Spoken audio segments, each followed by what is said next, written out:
Hi, good morning. Our feeder schools. It's Mr. Prusen calling from not calling, but online from St. Thomas Aquinas. Pardon my attire today, but I am.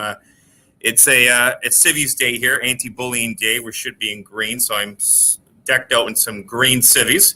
So today is kind of a nice day, not being in a suit and a tie. So, good morning again. Welcome to all the students that are online with us this morning, and teachers for your time. So I do have a special guest today. It's actually with great pleasure that I'm going to introduce Mr. Andy Fantuz, who's going to do a 3-day series with our feeder schools. Andy, if you know Mr. Fantuz at all, your parents may know him as one of the best Canadian receivers ever to play professional football in Canada. Andy's played for the Saskatchewan Roughriders, the Hamilton Ticats, and he's spent some time with the Chicago Bears from the NFL. I've had the pleasure of working with Andy at one of his facilities. He'll speak a little bit about what he does personally and professionally in a few minutes. Andy, and when you think of professional football players, you think that they're rough and tough, and they're maybe a little, sometimes more macho. But Andy is one of the nicest gentlemen, one of the most down to earth, one of the most well-spoken professional athletes you're ever going to meet. He's very humble. He's very down to earth. And it is with great pleasure that I'm going to pass over the live stream to Andy in a few minutes. But again, we're very fortunate to have him. I've met Andy through my son and some colleagues here at where I work with at St. Thomas Aquinas.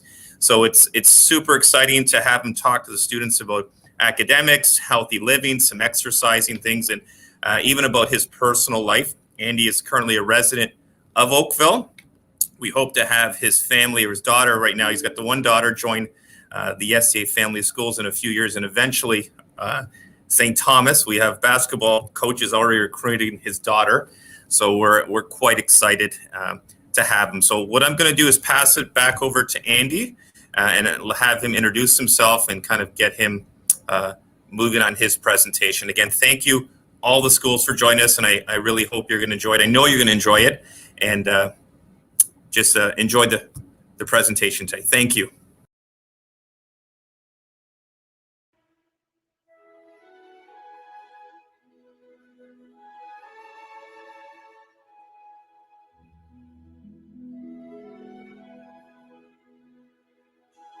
When Andy Fantuz arrived on Western's campus in late summer of 2002, the Mustangs knew they had one of the finest recruits in the country. What they didn't realize at the time was that Andy Fantuz would become the finest receiver in all of Canadian university football, and in the process, rewrite Western and CIS record books. In Andy's rookie season, he set the CIS record with 1,300 yards receiving in a single season and was awarded the Peter Groman Trophy presented to the CIS Rookie of the Year. An All-Canadian in all 4 years at Western, Andy was the recipient of the Heck Crichton Trophy in 2005, awarded to the most outstanding university player in the nation. Andy's accomplishments at Western were nothing short of stellar. He is the all-time yards receiver in the CIS with 4,123 yards, smashing the old record by nearly 1,000. And holds the career record for most touchdowns by a receiver with 41. In his graduating year, Andy was awarded the Western Purple Blanket and was the recipient of the Dr. Claude Brown Trophy, which is awarded annually to the Western's Male Athlete of the Year. A first-round draft selection by the Saskatchewan Roughriders, Andy has established himself as one of the most dynamic receivers in the CFL. At slot back from the University of Western Ontario, number 83, Andy Fantuz. His performance in the 2007 Grey Cup was spectacular. He was selected as the most valuable Canadian in the game for 4 catches for 70 yards and a touchdown. During the summer of 2010, Andy was immortalized in Saskatchewan by having a breakfast cereal named after him, Fantuz Flakes. During this past offseason, Andy has become the most sought-after free agent in the CFL and has recently signed a contract with the Hamilton Tiger Cats. Andy Fantuz, a Mustang legend.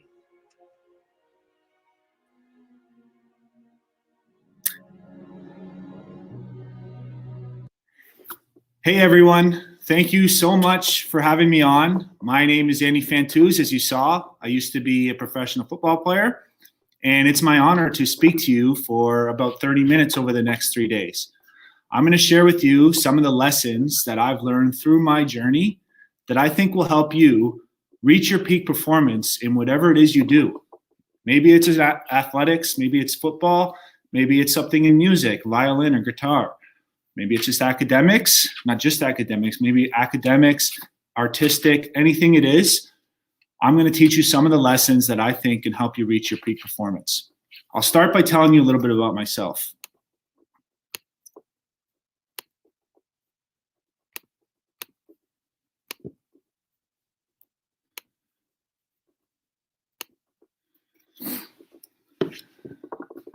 So that's me and my wife and my daughter there. And you saw me in Western before. So I grew up in Chatham, Ontario. It's about 3 hours from here down the highway. You can see it there in southwestern Ontario. I went to a small Catholic school in Chatham. I have 3 brothers and 1 sister. So I have a pretty decent sized family, and I'm the second oldest. So my dad's got his arm around me there, and yeah, those are some sweet matching vests. I know you're thinking that. But I played tons of sports as a kid. So I played all types of things growing up. I played 6 high school teams. I played on 6 high school sports teams. I played football, of course. I played basketball. I played volleyball, soccer. I played track, and I was on the badminton team. Being active in sports helped me in a lot of different ways. For one, I loved what I did, so I really enjoyed being active, being outside. That's where I met most of my friends. So even whether that was from Chatham, even when I went to university, and throughout my pro career, the majority of my friends came from athletics. Sports also helped me stay out of trouble as a kid, kept me in the right crowds, and kept me focused on what was important to me. I know it's probably a little bit harder to stay as active in sports now, especially with COVID, but even in today's day and age, I mean, back when I was your age, we didn't have, like Netflix and cell phones and all these resources at our fingertips that help us, that encourage us to stay inside. So it was a little bit easier to get outside, but I guess what I'm trying to say is I encourage you to try to stay active and participate in sports and meet new people and come together with your community as much as possible. It was in high school when it became clear for me that football was my sport. I didn't even start playing football until grade 9, but I had a lot of success and I was pretty good at it right away. So I decided to focus on it in university. So I went to Western, as you saw. Western was a little intimidating for me at first. As soon as I got on campus, all the other players on the team were older and stronger than I was. I had to learn quickly ways to cope with this and ways to adapt and learn from them. I knew that I could only control what I could control, and that was what I could do to myself to make me better. I had to learn how to eat better. I had to learn how to cook healthy meals. It was my first time on my own. A lot of my friends and peers were eating pizza and fast food and whatever was easy for them to eat. Well, I had to go against the grain and eat well and take care of my body. I had to learn how to train properly. In high school and before that, I didn't really know what I was doing. I didn't have that much guidance. And like I said, I wasn't as strong as everybody else on the team. So I really had to take care of my body and understand the proper ways to get stronger so I could last through football season without getting hurt and continue to progress and get better. I learned the benefits of drinking water. And as I say that, I better have a sip now. I learned how much better I felt the more water I drank. And going through vigorous practices, you don't realize how much hydration you lose on the field. I had to learn how to sleep better. I had to balance school, football, social life with my friends. A lot of my friends and peers are staying out late, and I had to get enough sleep so I could focus both in the classroom and on the field. And as being an athlete, it's as stressful on your mind as is your body. So I had to learn strategies, how to refocus myself and stay on the right track and stay towards my goals. And sometimes I had to get external resources for that. And you can see here, I got my little bobblehead to show you. I also had to learn how to do a bobblehead dance. But it was pretty cool being at Western. And from there, I got drafted to the Saskatchewan Roughriders. It was an amazing experience out there. I had no idea what to expect, but the fans are wild out there. They literally bleed green. You can see like there's some wild signs in the crowd, and people followed us all over the country. And I really enjoyed my time there. You can see that I do have really big hands, so that helps me, catch football, so it makes it a little easier. But it was another intimidating experience at the start, but I learned to love it, enjoy it, and embrace it. In 2007, that was one of my proudest moments. It was my second year on the team, and we made it all the way to the Grey Cup. And the Grey Cup was just down the road in Toronto. I ended up scoring the winning touchdown, and I was named the Outstanding Canadian Player of the Game. It was an amazing achievement, and I was so happy to share it with all of my teammates, and I was able to have a lot of my family there. I got my ring here to show you. At the time, it was massive. I know they're a lot bigger nowadays, but it was very, very cool. I'm just gonna, for fun, show you that winning touchdown. Hopefully the connection's okay.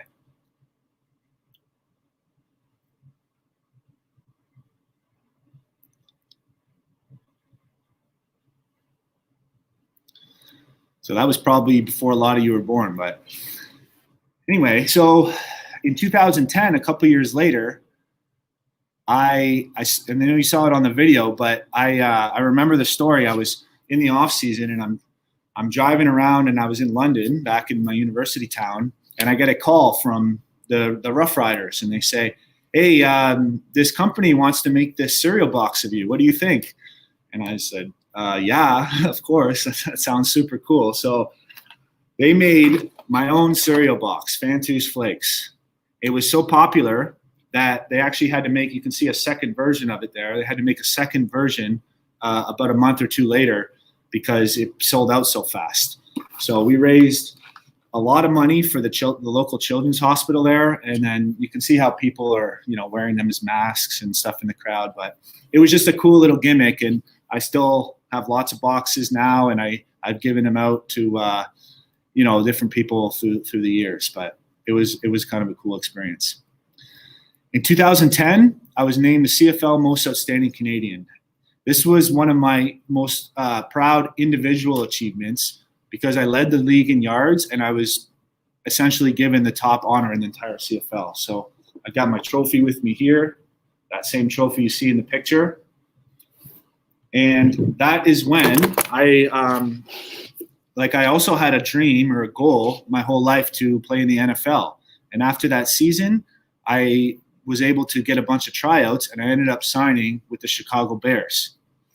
I only played 4 preseason games with them, and then unfortunately got released, but it was an amazing experience, and I learned a lot from it. So after Chicago, I ended up signing locally here in Hamilton. It was great because I was able to play in front of my friends and family, and every single game was like a reunion at the stadium. You can see I got my own Lego box there. I had a great following here, and it was really an incredible journey. This is where these pillars, these peak performance pillars that I'm going to share with you, really became even more important. As I got older in my career, it became even more and more and more important in order to stay on top of my game and stay ahead of the competition. So now that you know a little bit about me, I hope you can see that when I was your age, or you can see how, you can see how like I had a huge following, both Saskatchewan and Hamilton in that picture on the right there. That was the game I retired. And this is when my little daughter was born. I took her on the field. So I was able to say thank you to all my Saskatchewan fans and Hamilton fans at the same time. So, but I hope I can see when I was your age, I was no different than any of you. I didn't really know what I was going to do with my life. Maybe some of you do, which is great. Or maybe some of you have an idea of what you want to do, which is great. But I didn't. And I just kept my nose down and kept learning and trying new things and meeting new people. Each of you has the potential to achieve success in whatever it is you want to do. It might be playing football, or it might be playing the violin. You may want to become a doctor or a lawyer. Whatever you want to do, you have the chance to do it. And I'm going to give you some tips that I've learned along the way to help you get there, to reach your peak performance. That's why after retiring, I chose to stay involved with youth and development. So I train and I coach athletes, I teach and I mentor students, and that's what I do with my life now. So that's another reason why I'm here today with you. So without further ado, this is Fuel Your Fire. Now, what does fuel your fire mean? What kinds of fuels do you think your body needs to get where you want to go, to achieve your goals? I know I already mentioned a couple of them, but one that maybe some of you are thinking of is proper nutrition. And that's great. That's probably the most common one. What else did I mention? I mentioned proper hydration. I mentioned setting goals, getting proper sleep, physical, mental training. So I'm going to take you through a guide through what I call the 7 pillars of peak performance, or the triple Ps. Our bodies are machines, and they require different types of fuel to keep them going. So I want to help you fuel your fire. The objectives of this workshop. So by the end of this, you're going to be able to list the 7 pillars of peak performance, explain how each of these pillars impact your performance, and you're going to be able to take action. You're going to be able to make small changes in your day-to-day life that will dramatically improve your performance. Now, some of these peak pillars are things you may have heard before, which is great, and it's always nice to get a good reminder. And maybe for some of you, some of these are new, or maybe there's a little takeaway that you can get, but that's what the objective is. Little things that you can do and change in your life to help you become more successful and achieve what you want to achieve. So these are the 7 pillars of peak performance. First is goal setting. Nutrition. Hydration. Sleep. Physical training. Mental training. And rest and recovery. So today I'm going to introduce them and just quickly do an overview of them, and I'll dive in and explore each one of these a little further. But as I do this, I want you to think about what each of these pillars look like in your life right now. I hope to have a bit of time, or if the teacher can set a little bit of time so we can write these thoughts down, and we're going to circle back to it over the next couple of days. So, goal setting. Do you have goals? Do you write your goals down?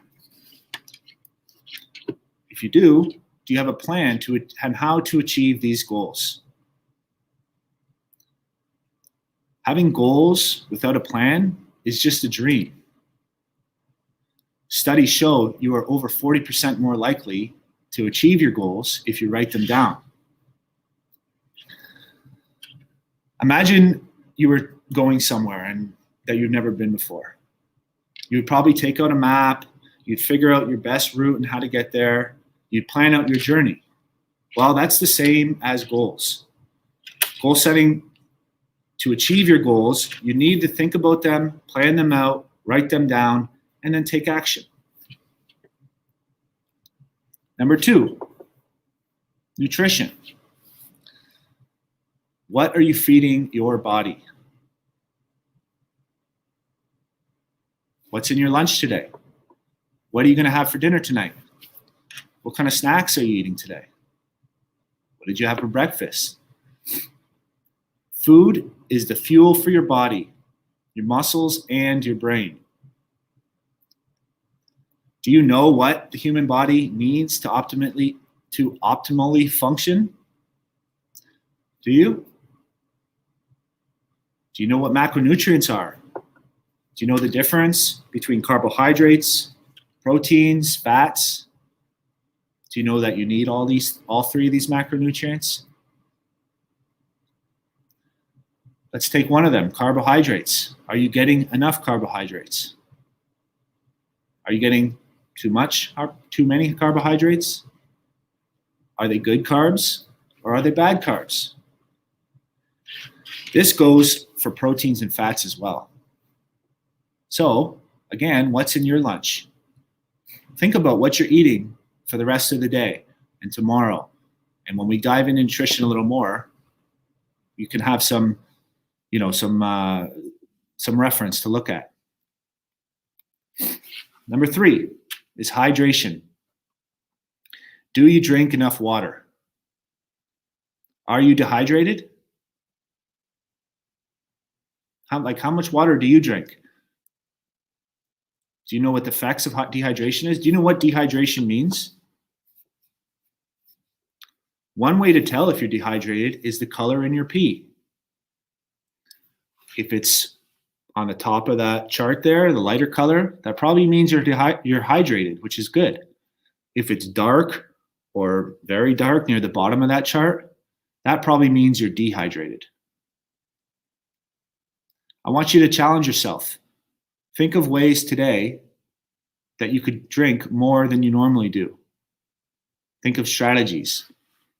Maybe at first it'll make you pee a little bit more, but your body will get used to it over a day or two, and you'll feel dramatically better right away, I promise you. So challenge yourself today.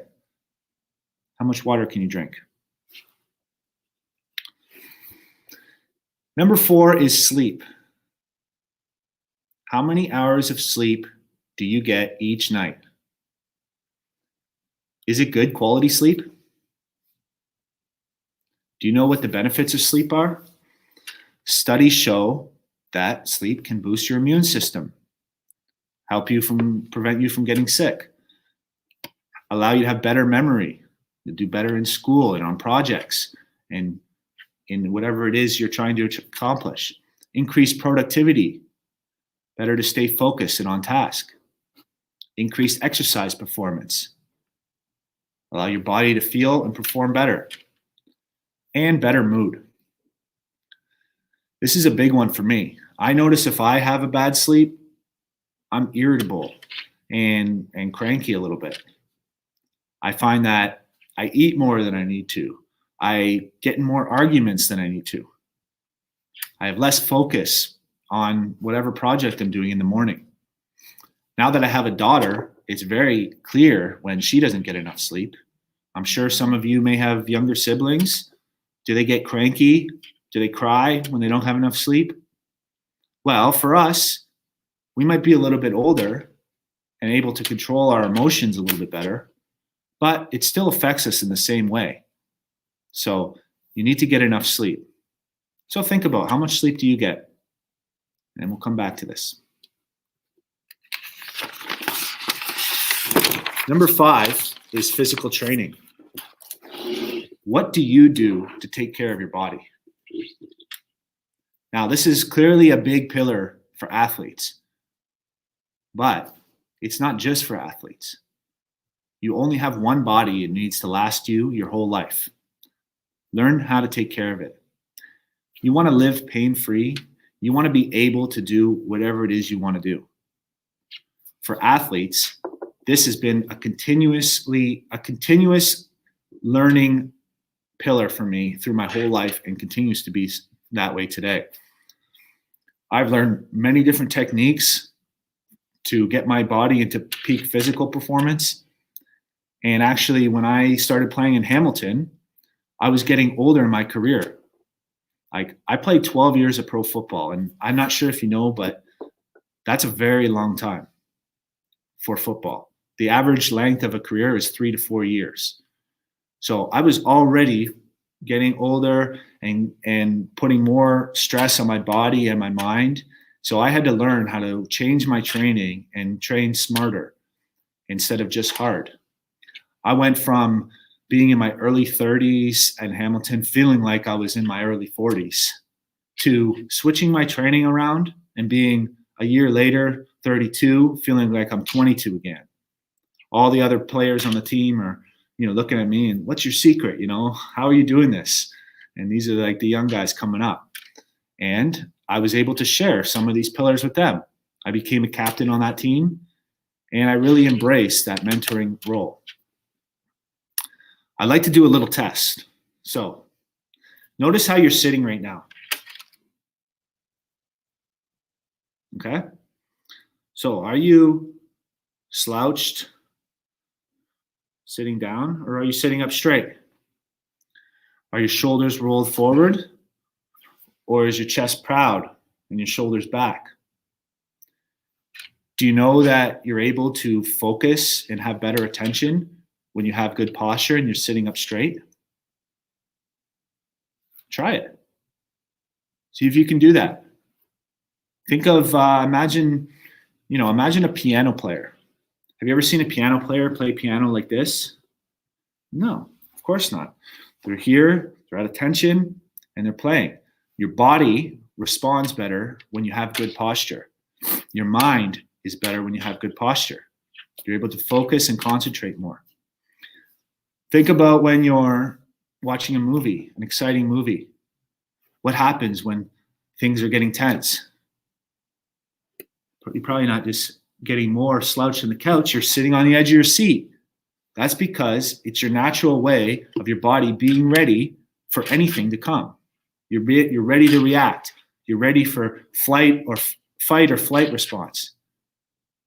So it's very important. So I want to see if you can sit up tall for the rest of this presentation. And I want you to notice if it's hard for you, if you find it hard to keep your shoulders back, if you find it hard for your back to sit up straight.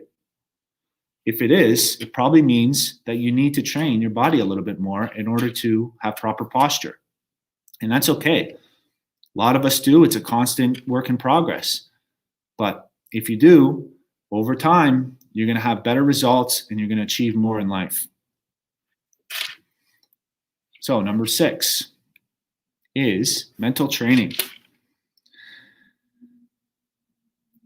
What do you do to take care of your mind? Your brain controls everything. It controls your body. It controls your mood. It controls your concentration and your reactions. And I'm not talking about, don't tell your teachers, but I'm not talking about academics here. I'm talking about how do you train your body, your mind for performance. So whether you're, catching touchdowns on the football field, or you're playing the violin on the big stage, mental training is as important as physical training. We're going to touch on a couple techniques that I like to use that you can take home and implement right away, like visualization, breathing exercises, and positive thinking. This is one of my favorite ones. Last but not least is rest and recovery. Are you giving your body and mind enough rest? So for athletes, this could be to prevent and recover from injuries, or to rest from overtraining, to have an off week or an off day. Maybe even during a workout or a competition, you need to come and rest. If you're playing hockey, of course, there's shifts. You need to play hard and then rest. Play hard and rest. This also is good for stress and anxiety. If you're feeling overwhelmed, you need to train your mind to be able to rest, calm down, lower your blood pressure, lower your heart rate, refocus, and get back to task. It's like, I don't know if any of you play chess, but you can't keep pressing forward all game long because you're going to get trapped. Sometimes you need to retreat, regroup, and go again. So some benefits of rest and recovery are replenishing your energy, refocusing, muscle repair, creative thinking, and reflection. Whenever you make goals, you need to go make a plan, execute them, and then take some time, reflect. What went well about that? What could I have improved on? It's very important. So that's a quick overview, and these are some take-home thoughts. So again, I want you to think about each one of these pillars and how they look in your life right now. And then after day 3, we're going to see maybe what small changes we could take a look at our list. What small changes can we make to improve on these? Okay, so goal setting. Do you have goals? Do you write them down? Do you put them somewhere you can see? Nutrition. What are you feeding your body? What's in your lunch today? Pay attention over the next 24 hours. Hydration. What little things do you do to drink more water? How much are you drinking in a day? Sleep. How many hours of sleep do you get each night? Is it good quality sleep? Think about some tips you could maybe do to improve your sleep. Physical training. What are you doing to take care of your body? Are you still sitting up straight? Did you find that hard for the last 5 minutes to do that? Mental training. Are you doing anything to take care of your mind? If you're not, that's okay. But let's try it. Rest and recovery. Are you giving your body and mind enough rest? Are you feeling stressed? Are you feeling anxious? Take some time, reflect. Okay? So, with that being said, thank you very much. If you have any questions, I would really love to hear from you, and I'll pick a few of them to answer in tomorrow's session. This is my email here. I'll leave it up on the screen if you can write that down, or maybe the teacher can throw it on the chalkboard. afantus@scholarsed.com. And I look forward to seeing you tomorrow. Thank you very much. And I know we forgot